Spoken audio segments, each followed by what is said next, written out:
మహిళా సంఘాల అధ్యక్షురాలు సంధ్యక్క కూడా ఉన్నారు, మాట్లాడదాం. అక్క చెప్పండి, అసలు నిజంగా ఇలాంటి జరిగినటువంటి సంఘటన మీకు బాగోపోయినా కానీ మీ కాలుకి దెబ్బ తగిలినా మీరు ఇంత దూరం చూడటానికి వచ్చారు, కన్నీరు మున్నీరయ్యారు. అసలు ఈ జరిగినటువంటి సంఘటన గురించి ఏం మాట్లాడతారు? ఆ కుటుంబంతో మాకు అనుబంధం ఉంది. నన్ను చిన్నప్పటి నుంచి ఎత్తుకున్న వ్యక్తి శంకరన్న. ఆ శంకరన్న బిడ్డ పుట్టినప్పటి నుంచి చిన్నప్పటి నుంచి మేము చూస్తున్నాం.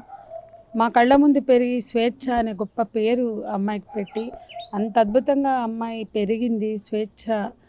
స్వేచ్ఛతో తను స్వతంత్రంగా జీవించడం కోసం సమాజంతో కుటుంబాలతో ఘర్షణ పడి నిలబడింది. ఆ అమ్మాయి ఆత్మస్థైర్యం, ఆకర్షణీయంగా ఉండడం, ఆమె కెరియర్ బిల్డ్ చేసుకోవడం, అడుగడుగున ఆమెను వెంటాడిన విషయాలు. ఆమె జీవితంలో కొన్ని ఒడిదుడుకులు వచ్చాయి, డిస్టర్బెన్సెస్ వచ్చాయి. అవన్నీ తట్టుకుని కూడా సక్సెస్ఫుల్గా గొప్ప న్యూస్ ప్రజెంటర్గా, రచయిత్రిగా, తను ఉద్యమకారిణిగా, తెలంగాణ ఉద్యమంలో అందరు రచయితల్లాగా కేవలం నా రచనలకు ప్రాముఖ్యత కావాలని కోరుకోవాల. అట్లాగే అందరు జర్నలిస్టుల్లాగా నేను జర్నలిజంలో ఎదగాలనుకోలే. తన యాక్టివిస్ట్గా కూడా ఉంది. ముఖ్యంగా తెలంగాణ ఉద్యమంలో తన కాంట్రిబ్యూషన్ చాలా గొప్పది. అంటే ఇన్ని విధాల స్వతంత్రంగా నిలబడిన వ్యక్తి, సక్సెస్ఫుల్గా ఉండి ఇంత చక్కగా ఉన్న అమ్మాయి ఒంటరిగా ఉంది కాబట్టి ఆమెని పొందాలి, ఆమెను గెలవాలి అన్నట్లుగా కొంతమంది ప్రయత్నించారు. ముఖ్యంగా ఈ పూర్ణచందర్ విషయం. పూర్ణచందర్ 3 ఏళ్ళు వాళ్ళ నాన్నకి స్వయంగా చెప్పాడు, 3 ఏళ్ళు నేను పట్టింది నాకు ఒప్పించుకునే వరకు అని. 3 ఏళ్ళు వెంటబడి ఆమెను ఒప్పించుకున్నాడు, పెళ్లి చేసుకుంటా అన్నాడు. అంటే ఇవాళ ఇట్లాంటి మన చుట్టూ ఇట్లాంటి మగవాళ్ళు చాలామంది కనపడతారు. సక్సెస్ఫుల్ ఉమ్మను ఒంటరిగా ఉంటే ఆమె నాది అనిపించుకోవాలా, షీఈ్ మైన్ అనిపించుకోవాలి అనేటువంటి ధోరణితో వ్యవహరిస్తారు. గాలాలు వేస్తారు, కలబలి కబుర్లు చెప్తారు. నీకు జీవితం అంతా నీ చివరి క్షణం వరకు, నా శ్వాస ఉన్నంత వరకు, నీ శ్వాస చివరి శ్వాస వరకు నేను నీ చెయ్యి పట్టుకుంటా, నేను వదలను, నీ వెంటే ఉంటా అంటారు. అవన్నీ నమ్మి ఏదో ఒక దశలో ఇంత ప్రేమ నిజంగా ఇది నిజమైన ప్రేమ అనుకుంటారు. పెళ్లి చేసుకుంటాను, నా భార్యతో తగాదాలు, నేను నా భార్యతో రిలేషన్షిప్లో లేను, ఇట్లా చాలా జరుగుతున్నాయి. మా చుట్టూ చాలా మంది ఉన్నారు అని ఈ రిలేషన్షిప్లోకి వెళ్తున్నారు. ఆ తర్వాత అమ్మాయి చాలా లోతుగా గాయపడింది అనేది మనకు అర్థమవుతుంది. ఆమె ఘర్షణ మాకు కూడా తెలుసు. ఎవరైనా ఈ పూర్ణచందర్ బదావత్ ఇతని పేరు, ఇతను ఎలాంటి వాడో చెప్పినప్పుడు తల్లిదండ్రులు కూడా దృష్టికి వచ్చినప్పుడు అతన్ని చూడలే వాళ్ళు. కానీ ఆ అమ్మాయి దృష్టికి తెచ్చారు, ఇట్లా అంటే వాడు నువ్వు జాగ్రత్త, అట్లాంటి వాడితోటి ఎందుకు అని చెప్పారు వాళ్ళు. మాతో కూడా షేర్ చేశారు. మేము కూడా తెలుసుకునే ప్రయత్నం చేశాం. అమ్మాయితో నేరుగా అమ్మాయి మాట్లాడితే మేము మాట్లాడాలనుకున్నాం.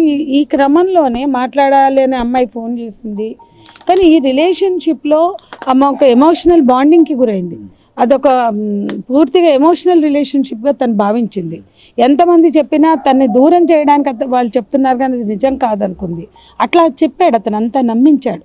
కాబట్టి ఇవాళ మనం ప్రశ్నించాల్సింది, ఈ అమ్మాయి ఇంత గట్టి అమ్మాయి, ఇంత స్ట్రాంగ్ ఉమెన్ ఎందుకు ఇలాంటి నిర్ణయం తీసుకుంది అంటే, ఎందుకు అంత ఎమోషనల్ డిస్టర్బెన్స్ గురైంది. ఎమోషనల్ బాండింగ్లో ఒక నమ్మకం వమ్మైనప్పుడు ఒక్కోసారి ఒంటరోళ్ళు అయిపోతారు. ఎంత స్ట్రాంగ్ ఉమెన్ అయినా కొన్నిసార్లు ఒంటరోళ్ళు అయిపోతారు. అది మనం అర్థం చేసుకునే ప్రయత్నం చేయాలి. చెప్తాం, ఇట్లాంటి ఒక క్షణం దానిలోంచి బయటపడితే బతికి బట్టగట్టేస్తారు. కొన్నిసార్లు ఆ ఒత్తిడి అలాంటిది. కానీ ఇక్కడ మనం చూడవలసింది, పెళ్ళై ఏ మగవాడైనా వాడి పెళ్ళాలతో తేల్చుకుని బయటకు రావాలి.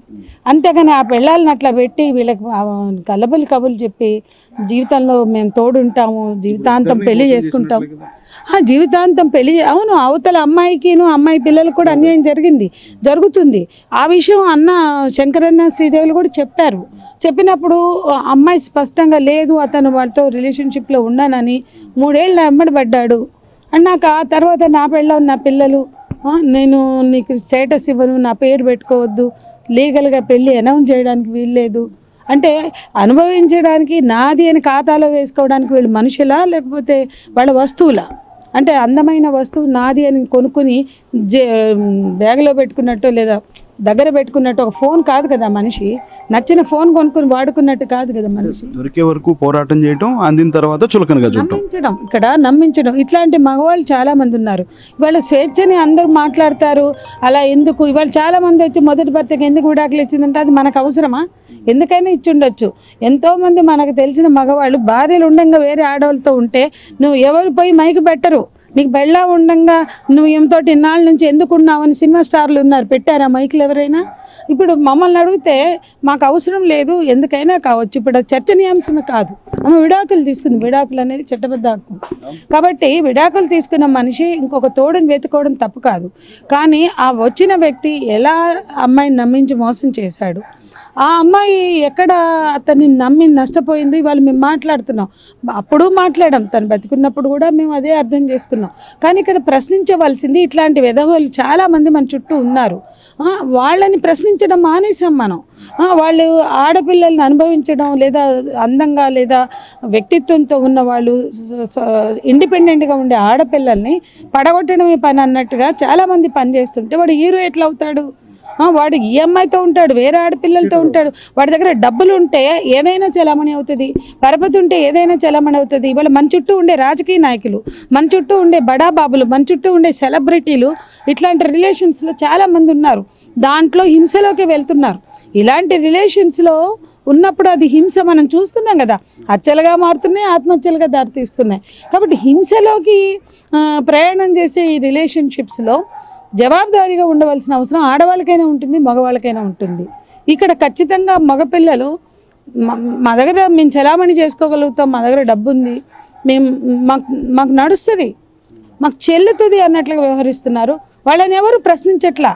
వాళ్ళ పక్కన ఉన్న బడాబాబులు, ఇప్పుడు ఈయన పక్కన కూడా ఉన్నాడు సంతోష్, ఎన్నడన్నా చెప్పాడా నువ్వు ఇట్లా చేయకూడదు పూర్ణ, నీకు నేను ఇచ్చిన అవకాశం, నీకు ఇచ్చిన వెల్త్, నీకు ఇచ్చిన పరపతి, నీకు ఇచ్చిన మొత్తం కూడా ఈరోజు మిస్యూజ్ అవుతుంది, నువ్వు అలా చేయకూడదు అని చెప్పాడా? నేను ప్రశ్నిస్తున్నా, చెప్పాడా సంతోష్? లేకపోతే ఇతని చుట్టూ ఉన్న కోటరి చెప్పిందా? సో వీడు ఈ అమ్మాయినే కదా వేరే ఆడపిల్లలు కూడా చేశారు అనే విషయం ఆనాడే శంకర్ అన్నకు తెలిసింది. అన్న తన దృష్టికి తెలిస్తే నాన్న నీకు ఎవరు అబద్ధాలు చెప్పారని చెప్పింది. అంటే ఇవన్నీ మనకి ఏమర్థమవుతున్నాయంటే అంత బాగా నమ్మించాడు. ఆ నమ్మించినోడు చివరి వరకు నిలబడలేదుగా. ఆ అమ్మాయికి ఏ నమ్మకం కలిగించాడో, ఏ ప్రేమనిచ్చాడో తర్వాత ఫోన్లో ఎత్తారు. ఇతననే కాదు, మాకు ఇట్లాంటి కేసులు చాలా ఉన్నాయి. అంత నీకోసం చచ్చిపోతామంటారు, చచ్చే వరకు నీతో ఉంటామంటారు, ఫోన్లో ఎత్తడం మానేస్తారు. పిచ్చోళ్ళు అయిపోతున్నారు. కాబట్టి ఆ కోపంలో, ఆ ఎమోషన్లో అంతకులుగా మారుతారా, వాళ్ళే ఆత్మహత్యలకు దారితీస్తారా, ఏదో ఒక వైలెన్స్లోకి వెళ్తారు. కాబట్టి ఒక జవాబుదారీతనం లేని పరిస్థితి, మోసము, అట్లాగే ఏదైనా ప్లెయిన్గా ఉండాలా.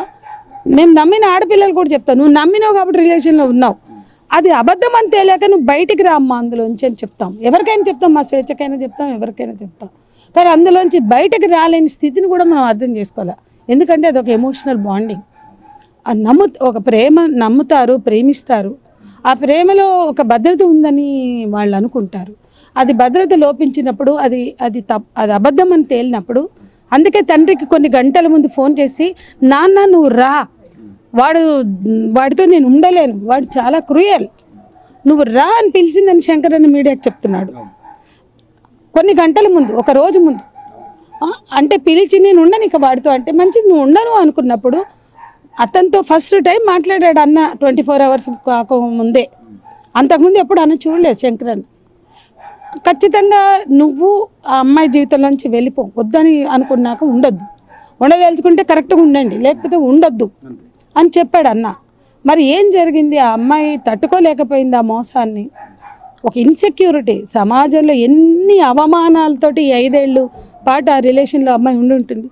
5 ఏళ్ళ తర్వాత అది ఒక డొల్లతనం, అది ఏమీ లేదు, హంబక్ అని తేలాక అది తట్టుకోవడం మనసున్న మనిషికి ఎవరికైనా, అమ్మాయి కవయిత్రి, ఒక రచయిత్రి, ఒక జర్నలిస్ట్ అంటే ఎమోషన్స్ ఉన్నాయంటే, సెన్సిటివిటీ ఉంటేనే, సున్నితత్వం ఉన్నోళ్ళకే బాధ ఉంటుంది, మనసు ఉన్నోళ్ళకే బాధ ఆవేదన ఉంటుంది. సో ఆ అమ్మాయి ఎంత అవమానం పొందిందో, ఎంత బాధపడిందో, ఆ బాధలోంచి ఈ నిర్ణయం తీసుకుంది. ఆ నిర్ణయం తీసుకోకుండా ఉంటే బాగుండేది. ఏ ఆడపిల్లైనా అలాంటి పరిస్థితి వచ్చినప్పుడు నిలబడండి, సపోర్టివ్ సిస్టమ్స్ని వెతుక్కోండి. అట్లాగే బయట ఉన్న సమాజం కూడా ఇటువంటి అమ్మాయిలు మన కనపడితే ఒక సపోర్టివ్ సిస్టమ్ ప్రొవైడ్ చేద్దాం, ఒక సపోర్టివ్ వ్యవస్థని ఏర్పాటు చేసుకోవాలి. ఇవాళ స్వేచ్ఛ చనిపోయిందంటే సమాజంలో ఆ అమ్మాయిని వేలెత్తి చూపించిన వాళ్ళు ఎంతమంది? పూర్ణచందర్ని వేలెత్తకుండా యాక్సెప్ట్ చేసిన వాళ్ళు, అకామిడేట్ చేసుకున్న వాళ్ళు ఎంతమంది? ఈ ప్రశ్న వేసుకుంటే ఇటువంటి చావుల్ని, ఇటువంటి హింసలో బతికేటువంటి జీవితాలు లేకుండా చేయొచ్చు.